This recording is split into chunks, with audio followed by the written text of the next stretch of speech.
Hello, my friend, and welcome back to Story and Motivation English.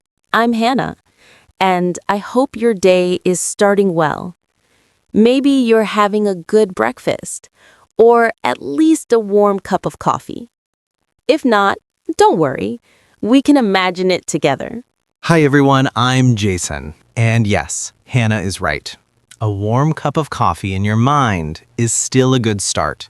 Sometimes that's all we need in the morning. Today, we want to talk about something many English learners feel.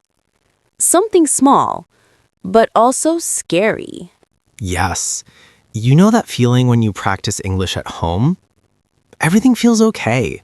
You understand the words, you repeat the sentences, you think, maybe my English is getting better. But then, you go outside. A real place, real people, real noise. And suddenly, your English hides. Your hands get warm, your heart beats too fast, and your mind says, please, not now. Right, my friend? If this ever happened to you, you're not alone. It happens to many people, more than you think. And actually, Hannah, this happened to one of our listeners last week. They sent us a message about a small moment, a simple moment, but also powerful. Yes, they wrote about the first time they tried to speak English in a busy coffee shop. A small coffee shop, nothing dramatic. But to them, it felt like climbing a small mountain. When we read their story, we both smiled. Not because it was funny, but because it felt so real, so human. And we thought, this story can help many listeners, maybe even you. So today, we want to share it with you, a story about courage in a very small moment, a story that might feel familiar. And my friend, I think you will enjoy this journey. Because what happened next was honest, simple, and full of heart. All right, let's go together into that morning. Let us show you what our listeners saw, what they felt, and why this small moment mattered. Ready?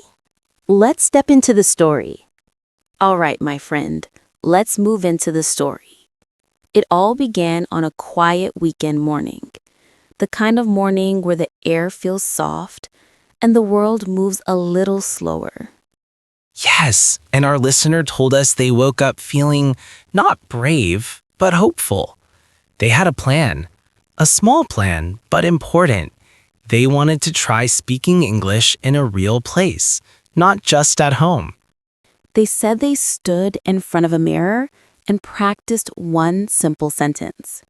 Hi, can I have a small latte, please? They repeated it again and again, slowly, then faster, then with a smile. But you know how it is. The more you repeat something, the more nervous you can feel. Exactly. They told us their smiles started to look a bit strange because the nerves were growing, but they still wanted to try. So they got ready, put on a clean shirt, took their bag, and walked out the door. The cafe was only a few minutes away, but the walk felt long. Every step came with a question. What if I say it wrong? What if the barista doesn't understand me? What if people behind me get annoyed? What if I freeze? My friend, maybe you know these questions too. They arrive quickly, and they make everything feel bigger than it is. When our listener reached the cafe, they stopped outside. They looked through the window and saw something scary. The cafe was very busy.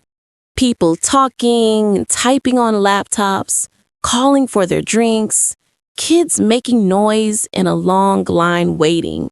A long line means more time to feel nervous, more time to think, and sometimes more time to worry. Still, they took a deep breath and stepped inside. The smell of coffee was warm. The music was soft, but the noise from the machines made it hard to think. Someone asked for almond milk. Someone else ordered a sandwich. A child laughed loudly. The espresso machine made a big hiss. Our listener told us their heart started to beat too fast again, so they whispered the sentence to themselves. Hi, can I have a small latte, please? They looked at the menu on the wall, not because they needed it, but because it was easier than looking at people. The line moved. They were third, then second, and then next. And right at that moment, they felt a wave of heat in their face. Their hands got warm. Their mind felt empty. They wanted to run away. They wanted to pretend today was just a normal day without any challenge. But they stayed, and sometimes staying is already brave. Then the barista smiled and said, "Hi, what can I get for you?" Such a simple question. But for our listener, it felt like the start of a big test. They opened their mouth, and nothing came out, just air. But then they tried again. Their voice was small, soft, but real. Hi, can I have a small latte, please? They said it slowly, almost word by word. Their hands were shaking, their voice too, but they said it. And here is the beautiful part. The barista did not look confused. They did not laugh. They did not ask, "What?" They simply smiled and said, "Of course, one small latte. Anything else?" And in that moment, our listener felt something change inside. The fear didn't disappear, but it became softer, lighter, like a shadow moving away. They paid, moved to the side, and waited for the drink. Their breathing slowed down. Their shoulders relaxed. And then something sweet happened. A person next to them looked at them and gave a small smile. Just a tiny smile, but a kind one. Yes, a smile that said, "It's okay. You did fine." Sometimes strangers surprise us. Sometimes they're kinder than we expect. When the barista called their name, they took the latte. And the first sip tasted different. Not because of the coffee, but because of the courage. And that, my friend, was the moment our listener realized they could do this. Not perfectly, not easily, but they could. And that is where the real lesson begins. Because this story is not just about coffee, it is about confidence and the power of small steps. So, my friend, let us move to the next part. Let us talk about what this moment means for you and for your English journey. Yes, let's explore the lesson inside this tiny moment and how you can use it in your own life. Let me take you there. Let's go to the value behind this story. So, my friend, now that you've heard the story, let's talk about what it means. Because that small moment in the cafe was more than just ordering a drink. Yes, it was a small victory, a first step kind of moment, a moment when our listener chose courage instead of fear. And that choice can change how you feel about English. Our listener told us something interesting. After saying the order, they were still nervous. Their voice was still shaking a little, but they were also proud. Proud that they did not escape, proud that they tried. And honestly, this is something we want you to remember. Courage doesn't mean feeling calm. Courage means speaking, even when your voice is shaking. Exactly, Hannah. And this is why small steps matter. When you try a tiny action, like ordering a coffee in English, you build something inside you, slowly, quietly, but strongly. Our listener learned something powerful that day. People are kinder than we imagine. Most people want to understand you. Most people don't care about small mistakes. Most people are busy with their own lives. Yes, we worry so much about what others think. But in reality, most people are not judging us at all. Now, let's make this story useful for your life, my friend. Let's look at some simple English sentences you can use in real situations. Sentences our listener used, and sentences you can try too. These are easy, clear A2 to B1 sentences, and they work almost anywhere. The first one is the classic, "Hi, can I have?" It's friendly, simple, and always correct. You can say, "Hi, can I have a small latte, please?" Or, "Hi, can I have a bottle of water?" Or even, "Hi, can I have a sandwich?" The second sentence is also very useful. "I'd like." It sounds polite and is easy to say even when you're nervous. You can say, "I'd like a tea, please." "I'd like a chicken salad." "I'd like a chocolate cookie." Another sentence you will hear is small or large, or sometimes medium or large. This is very common in cafes and restaurants. And the answer is simple. Small, please. Or large, please. See, you don't need complicated English. You don't need long sentences. You don't need perfect grammar. You only need a few simple lines that you practice a little, just like our listener did. And here is something beautiful. When you try once, the second time is easier. The third time is even easier. And one day, you won't think about it at all. It will feel natural. That's the magic of small wins. They start tiny, but they grow, and they create a new story inside you. Our listener told us that after they left the cafe, they didn't feel like a different person, but they felt a little stronger, a little lighter, a little more brave. And that little feeling is what builds true confidence. And my friend, you can have the same experience. You can choose one small moment this week, just one, and try your English in real life.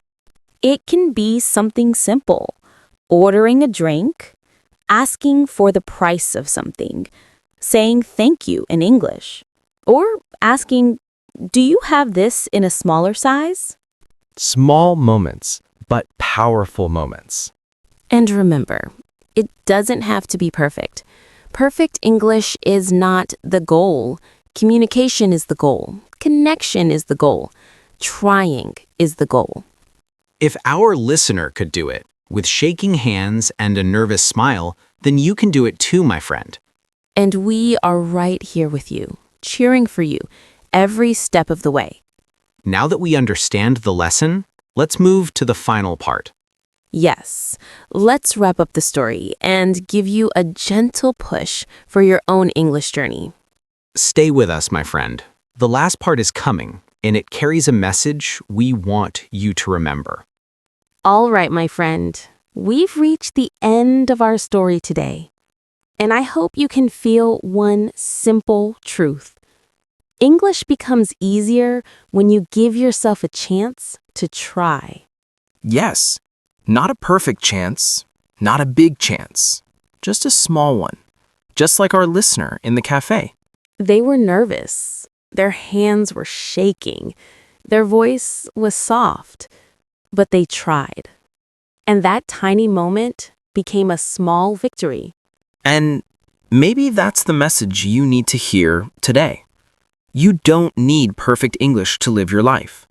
You don't need perfect sentences to be understood.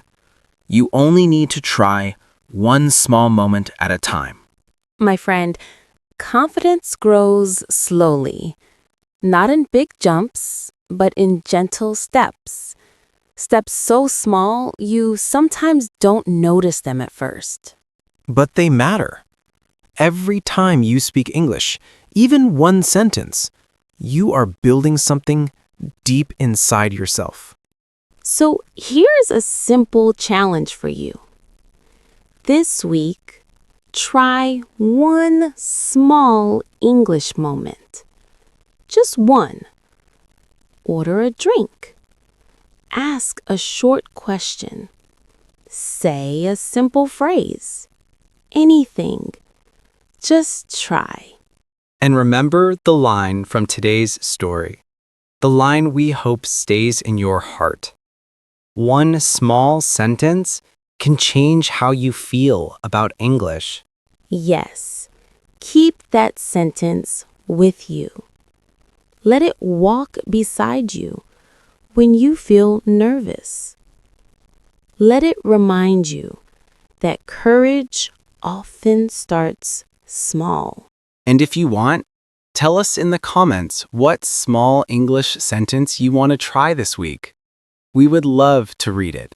Thank you for spending this time with us here on Story and Motivation English. We're proud of you, and we're cheering for you. Take care, my friend. Keep going. You're doing great. See you in the next episode. Bye for now. Bye.